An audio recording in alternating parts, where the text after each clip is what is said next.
Hey, yes, and welcome back, everybody, once again to Tips from the Server Room. This is episode number 120, and this is for February the 3rd, 2018, even though we're recording it today, February 4th. I'm your host, Jack, and I'm going to guide you into, through, and back out of the world of systems administration, network administration, and all fields of IT. If you get a chance, please check out our website at tipsfromtheserverroom.com, where you can comment on these shows, and I hope that you do. And you can also give me some feedback on what you may want to hear or see later on down the road.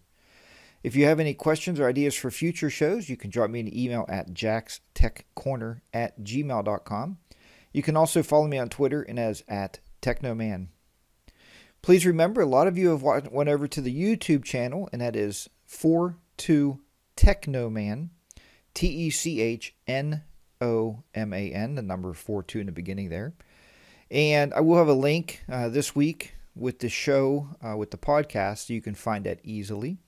A lot of you went over and actually viewed the video. Thank you very much. If you get a chance, please give it a thumbs up. That helps to lift it up in the ratings a little bit and give us a little bit better rankings on YouTube. Thank you for watching that. Today you may want to watch it even more than in the past, because today we're going to show you a couple things here on the screen, which I don't normally do on a podcast, but I feel this is necessary for today's show. So what we're going to talk about today and start investigating a little bit, and this is something that I am currently working on at work, a project of mine that I was tasked with, and a lot of you out there I know are, and we've talked about this a little bit in the past. So what are we talking about? We are simply talking about on-premise servers versus cloud-based servers. And what we are looking at is Microsoft Azure. This is because mainly we have a ESS agreement, because it's a school, so we have a licensing agreement with Microsoft for the campus, and it works out very well for us if we're already using that license. Apparently, we get a little discount on Azure, which is still to be determined because I have to find out what that discount is. And hopefully that's going to be coming up here relatively soon, to the point where we're going to be able to find out what that discount is and see where we're going to be there. So let's first talk a little bit about your on-premise servers. And this is getting to be one of those really shaky type of a my computer wants to restart. It gives us a little bit of a shaky type of a ground base with, even if you're a consultant and you're working out there with smaller clients. Let's say traditionally they would have one server.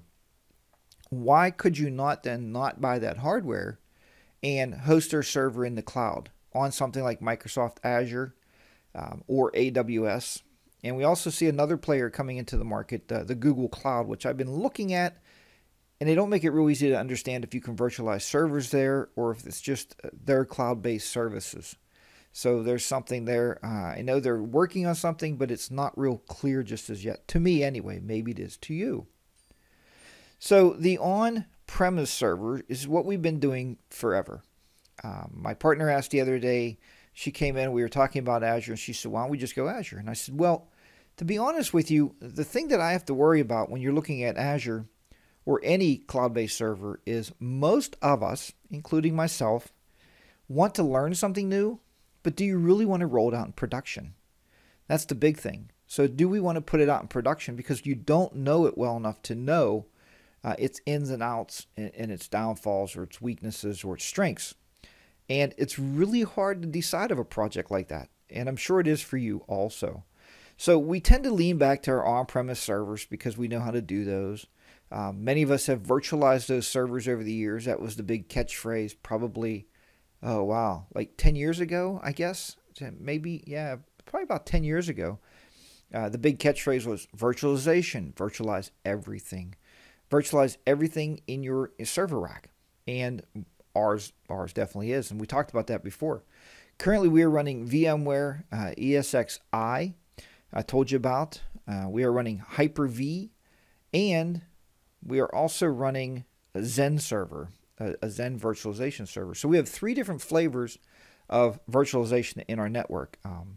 And that is from a past director that was there. He put 3 different versions in. And I believe the Zen server was actually put in because the vendor recommended it for the software that's running on it. So I think that's probably why that's there. What we're looking at doing now, though, is doing a complete reboot and restore.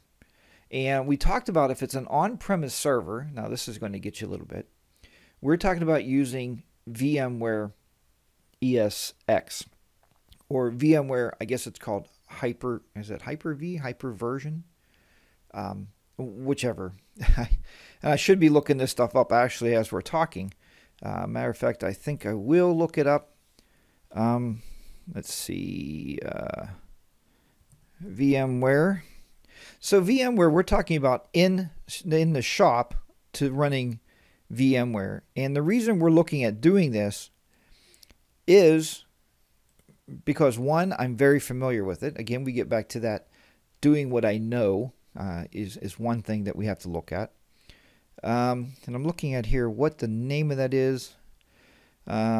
vSphere is what I was looking for. Sorry about that. But vSphere, or vSphere Hypervisor, will allow us to migrate servers from one box to the next box very, very easily if something would go down. Let's say if you have to run maintenance on your first server, you can actually have your servers migrate to the other server, be running, have maybe a second downtime, and then you can work on that first physical box. Also, what's going to happen is if you have one of those 2 physical boxes go down, you can have your server, basically your virtual server, move to the other server. If there is, and a lot of you out there might be shaking your head right now in your cars going, no, Jack, that's not the way it works. If you have a SAN disk. So you have to have a SAN disk or some kind of additional storage unit that you're going to keep all your virtual machines on. So both of those servers can get to those virtual drives. And I think this is where people make a lot of mistakes with that. They think that the vSphere is going to move from one server to the other server. And if they have those virtual drives localized on that server, it's not going to work.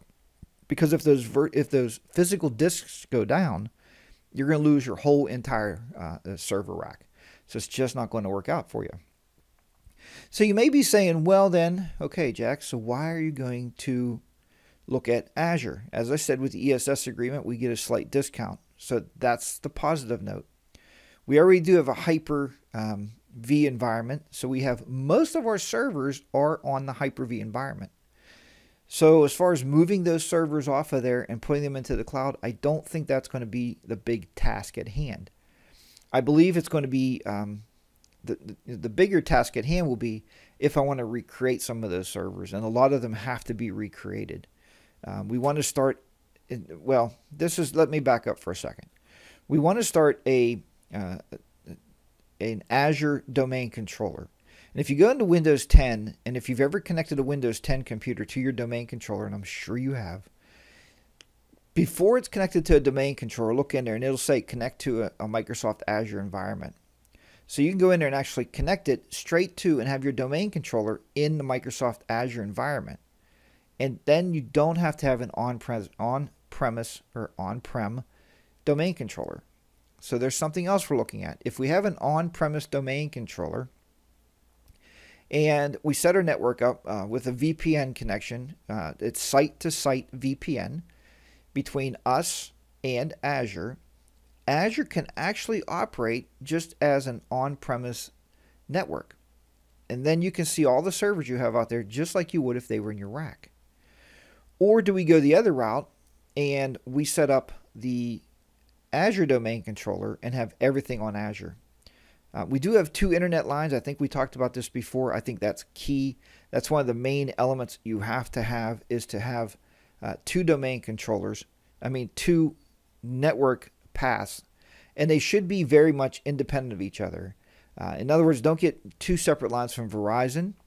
Don't buy 2 separate lines from Comcast or any other provider, because now you only have one route. We know the internet was created and made up of multiple route-to-route paths. If one path is down, there's always a route to get around that path and go another way. Take another hop, take another jump to another router, and you can still get to where you're going because it's multiple multiple to multiple to multiple connections. So that's something to think about. So we do have 2 internet connections. I think our second one is 150 meg. Our first one is a 10 gig connection. So I would think that we'd have to, and I've already talked to our administration or and we didn't go any further than that. We've just been kicking this idea around. We talked about increasing that bandwidth of that backup just in case. So that is the next stuff that we are actually thinking about. So using an Azure Sync to send users to the cloud. If you've never played with Office 365, I would recommend that you do.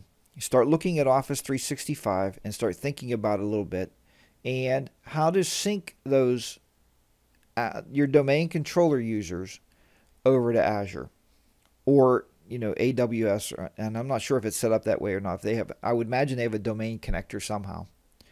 And what's nice about that is when I go to Azure and I log in, I can see all of our domain users. I can see all of our security groups. Everything is already there. It's already populated. So I think we are already probably, 5 steps ahead of anybody else that's never implemented any of this. So what I was looking at, let's see, building a better integrated cloud to a premise network. And we've been talking about that. Building a better Azure environment with also using your on-premise environment. And we did look, when you first do this, the first thing you need to do is open up, I don't care, a document of any kind and start investigating a little bit and see what we have to do. What do you have to move? What can't be moved? And I give you an instance of that. You may have these in your network right now. And what kind of stuff do you need to have on-premise?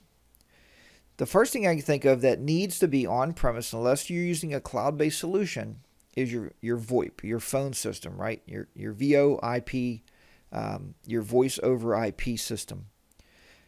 That pretty much has to stay on-premise. It is a very much, it's ran by the company that came in to put it in, and it's their own physical box. It's in our server rack, and it's not something that I would want to move. Now, if you were moving away from an on-premise phone system and you would go to something like one of these online providers I've been seeing a lot of, where you can let them handle all your phone traffic. I mean, come on, folks, it's VoIP, right? It's voice over IP. Who cares where the IP is connected to? As long as the phone call gets into that service will then relay it back to whatever phone in your offices are supposed to ring. So who cares where it's at? But right now we are not there. The second on-premise device or equipment we have, you may have also. I know you have phones, but you may also have this, and it is the camera system.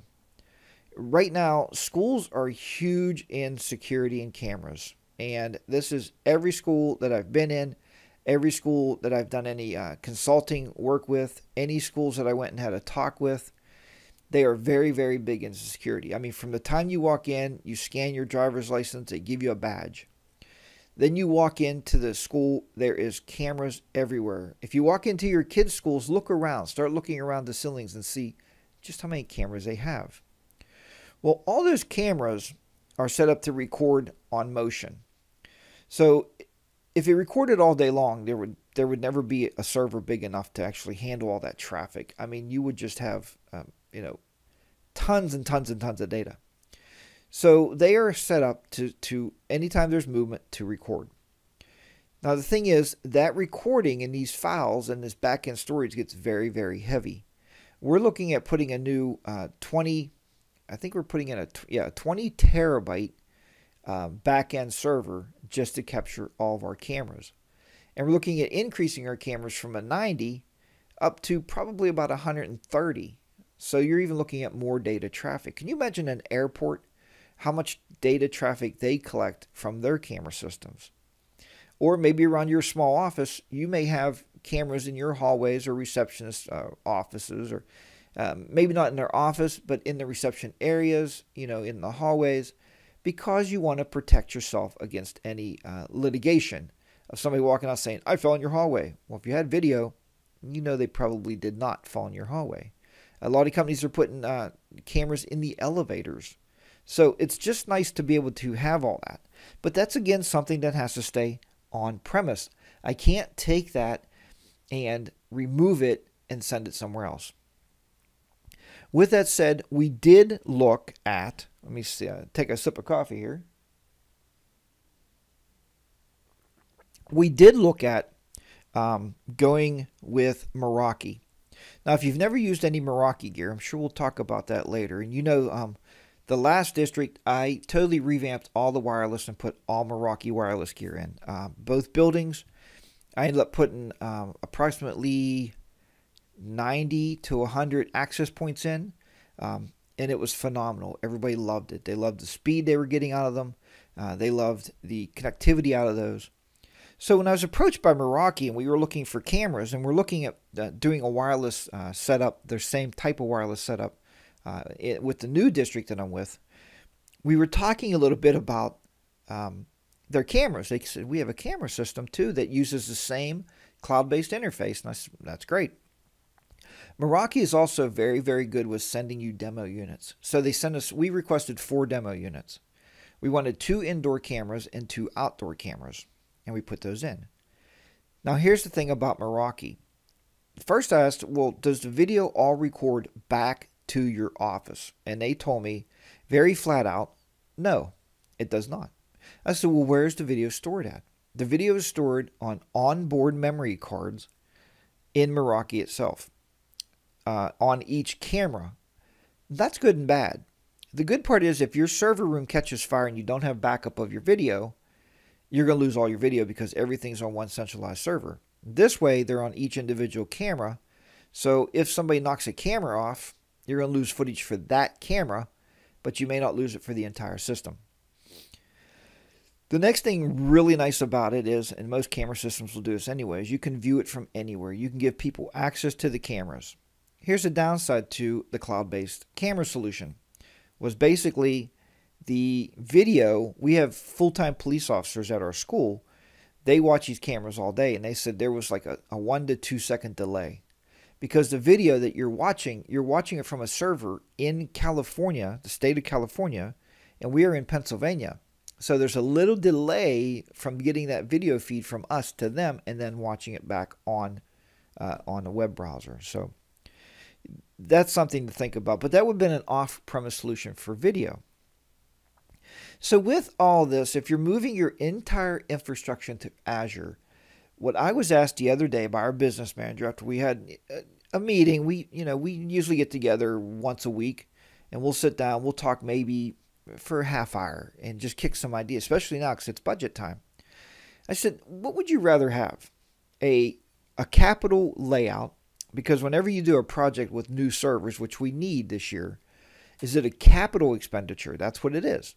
So that capital expenditure is the expenditure that you're going to have to lay out right up front. I said, and I know by working with my business manager, who's a very, very great guy, very smart business manager, probably the smartest business manager I've ever met in any school. He is way against leasing. And I had the company recently call me, and you probably get these too in your office, about leasing equipment. So I said, look, this is the way I want to run my lease. Can you do this? I want no finance charges and $1 buyout at the end of the three-year lease. So I want 3 years. We'll make you a monthly payment with no finance charging and $1 buyout. He said, we could never do that, Jack. We would never make any money. I said, exactly. Because when you lease, you're going to pay out more. So let's say if you're leasing, if I want to lease $75,000 worth of servers for, most of them want you to lease it for 5 years. It's going to probably end up costing you at least $125,000, if not double, $150,000, because the leasing company has to make their money, right? They buy it up front and you pay them back. They have to make a living. We all know that. The $1 buyout at the end, who cares? They got paid double for the equipment that you could have bought up front for just paying the $75,000. So it really gets tricky, and I know he hates leases. So, working with these working with these companies out there that want us to do leasing, I basically just tell them that we have a very knowledgeable business manager. Like I said, the most knowledgeable business manager I've ever met in the school, and he is way against leasing. It's just not going to happen. So then I said, well, wonder if instead of a capital layout for these servers, after I gave him a heart pill, I say that too, and I walk in and I say, hey, you might want to take a heart pill before I bring this up. And he knows it's going to be a big number. I said, what if we can do all of our servers on a service-based fee? And he said, Jack, he said, you are an amazing tech director. And I was like, you know what? And he goes, that is an amazing idea.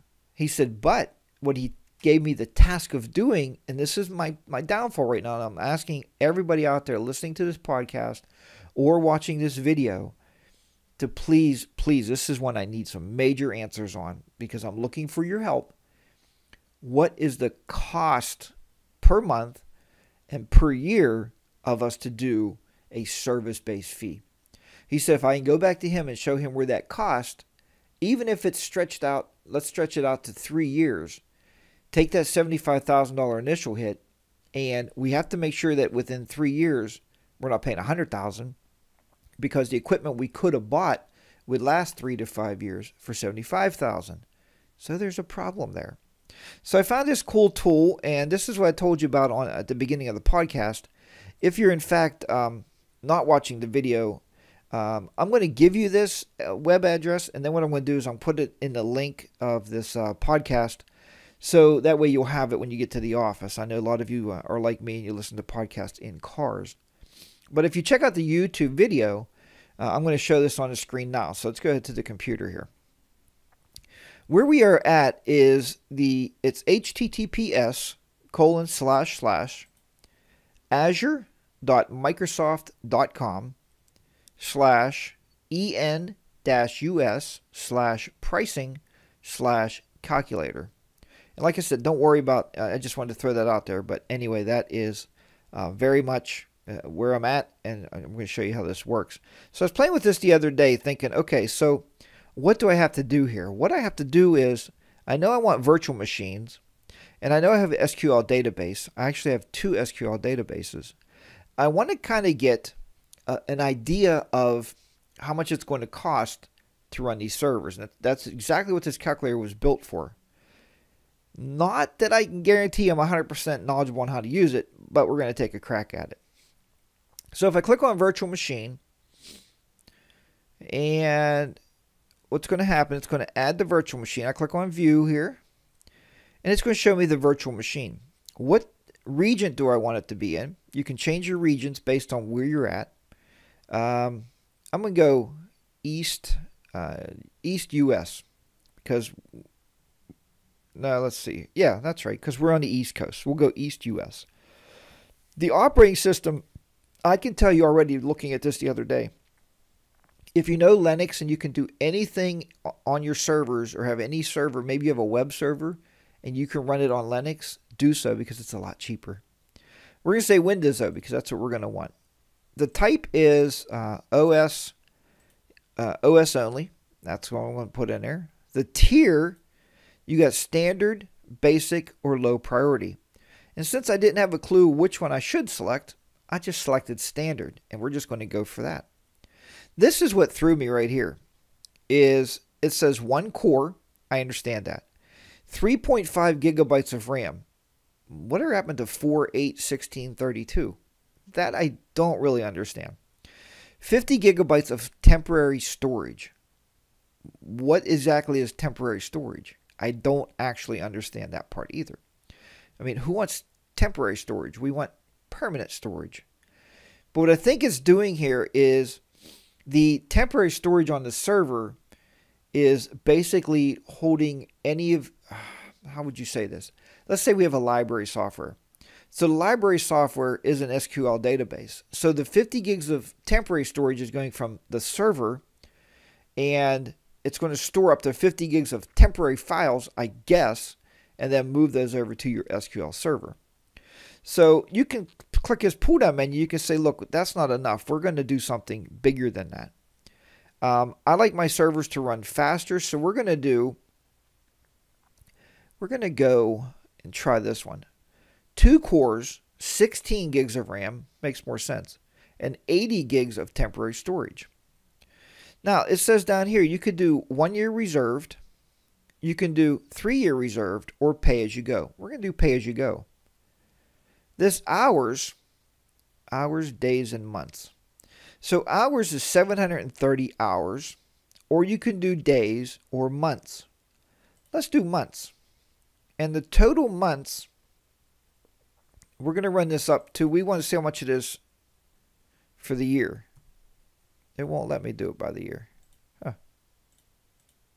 Well, anyway, that's okay. It'll give me for the month. I can always use a calculator and get the year. So 1 month running this server for the whole month should cost me $438 a month. All right, with that, now I would go back up, because you can scroll right back up here. There's storage you can have. We don't store any of our files. I think we talked about that a few weeks ago. We don't store any of our files on our servers any longer. All of our personal files are stored on Google Drives. But we do have SQL databases. I told you that. We have 2. So we're going to go here. So we have 2 of those. Let's see here. No, we'll say a single database just to get the basic cost. Again, we'll go the basic tier. Seems pretty reasonable. 2 gigabytes included storage per database. That's not bad. 2 gigabytes of storage per database. So you're going to have to, what I would do is make sure and highly recommend that you do know how much storage you have on your database, that your database is. So anyway, it's 5 DTUs. I'm not really sure what that is. 2 gigabytes included storage per database. So if I have 3 databases, that's a total of 6 gigs of storage. So that's not bad. Again, I want this by the month. So we're going to do 1 month. And we're going to try to get this. So it's telling me 1 month for 1 database is $4.90 for the SQL server to run. So there I have pretty decent price estimated cost per month of $442.90. Again, that's to run 1 server. We can see here 1 server and 1 SQL database. Now, mind you, we do have right now in our rack, I think, a total of 15 virtual servers running. So this is something I'm going to have to look at, because if you go 15 virtual servers and we do something like this, just to get an idea, I'm sure you're already doing the math here for me. So if I take 430, or no, not even 438. Yeah, 438. We'll take $438 and we're going to times that by 15. Because it's not telling me I can virtualize any servers on that server, because it is a virtualized server. So we're looking at $6,570 a month. Now if we times that by 12, for 1 year, we're already up to $78,840 if you put all those servers up there. Now, if you look at 3 years, we're going to times that. That's by 12. We'll times it by 3 years. We're looking at $236,520. Now, is that the exact price? Is that what you would think? Is that how you would approach it and say, oh, we'll be spending $236,520? I don't think this is exactly what I'm looking at. So we are going to call, and I'll give you guys an update on it next week. This week, I think Monday, I have a call in to find out, one, how much is our discount for education. That's going to be huge. And I'm probably not going to reveal that to you folks out there, because it's just not right for me to do that. But I will tell you if they can give me an estimated cost on what I have. And see if they can help me out, maybe better understand this. But this calculator is available. Like I said, there will be a link in the show notes for you to run it yourself and see if maybe it's going to work for you. But if it's going to be 1 server, I mean, how cool is that for 1 server? And So for one server is $438 and an SQL database for $490, and you're looking at $442 again per month. I mean, that's pretty amazing to me that it would be that price, right? So it's something. So let's say 443 times a year. So you're looking at $5,316 for the year. So for maybe a business, a small business we talked about before, maybe the way to go. I know a lot of you are grumbling saying, Jack, I can buy servers cheaper than that, because I can too, but not with the power of that back end that you're getting. That's the big key here. That's something you're not going to be able to afford. So it's just something to think about. I wanted to bring it up here to you. I wanted to start opening your minds. If anybody's using any cloud-based servers, please write me and let me know, and give me some ideas of what the cost is going to be to us at a school district. If you're in a school district, again, let me know, because that would definitely help me out, and I would definitely appreciate that. So, folks, I think that's going to be a wrap for this week. Thank you so much for joining me here once again at Tips from the Server Room. And sorry I didn't record yesterday. It's a one-day late thing. Yesterday was super busy, and it just got away from us, and that does happen. So please remember, if you buy anything from Amazon, I know sometimes I even forget, go to tipsfromtheserverroom.com. In that upper right-hand side, click on the little link that says, buy from Amazon. A few pennies from what you buy, a few dollars come back to the show, and that greatly helps me out to buy new equipment. We're always looking for new equipment. Right now I'm in the market to buy a new, probably a new higher-end Windows PC. So that's something we're in the market for. And hopefully I'll be putting that in soon, hopefully, if it works out that I can get some of you to use that Amazon link. That definitely helps me. Please visit tipsfromtheserverroom.com. Make sure you deactivate your ad blocker, because I know we all use them.